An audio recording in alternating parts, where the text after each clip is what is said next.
SAP ல பாத்தீங்க அப்படின்னா நிறைய மாடியூல்ஸ் இருக்கு.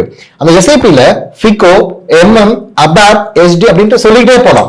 நீங்க SAP relevant நீங்க ஒரு நல்ல ஜாப் பார்த்துட்டு இருக்கீங்களா, இல்லட்டா அதுக்கு relevant உங்களுக்கு ஜீரோ நாலேஜ் இருக்கு, நான் இப்போ ஒரு கார்பரேட் குள்ள, ஒரு MNC குள்ள, ஒரு IT கம்பெனிக்குள்ள வரணும் நீங்க பார்த்துட்டு இருக்கீங்களா, உங்களுக்கு எத்தனை வீடியோ நம்ம என்ன பண்றோம்னு பாத்தீங்கன்னா, கார்பரேட்டோட டிமாண்ட், அவங்களோட எக்ஸ்பெக்டேஷன்ஸ் ஒண்ணு இருக்கு இல்லையா, அதை பேஸ் பண்ணி ஃபுல் அண்ட் ஃபுல் பிராக்டிக்கலா ரியல் டைமா உங்களுக்கு புரியுற வகையில ஸ்டெப் பை ஸ்டெப்பா கான்செப்ட் வைஸ் உங்களுக்கு பண்ண சொல்லி கொடுப்போம். அது மட்டும் இல்லாம SAP S/4HANA அப்படின்ற அப்ளிகேஷனை பேஸ் பண்ணி சொல்லி கொடுக்கறதுனால இப்ப இருக்கிற கிளவுட் அண்ட் ஆன்லைன் ஆஃப்லைன் இந்த மாதிரி உங்களுக்கு சொல்லி கொடுக்க முடியும். உங்களுக்கு 100% ஃபார் ஷூருங்க, மார்க்கெட்ல யாரும் ஜாப் கேரண்டி பண்ண மாட்டாங்க. ஆனா நம்ம என்ன பண்றோம் அப்படின்னா, டைரக்டா கார்பரேட் ட்ரைனிங் டீமோட டைப் பண்ணிருக்கனால ரிசோர்ஸ் நிறைய டைம் எங்க கிட்ட இருந்து எடுப்பாங்க. மறக்காம ஸ்கிரீன்ல இருக்கிற நம்பர் கான்டாக்ட் பண்ணுங்க.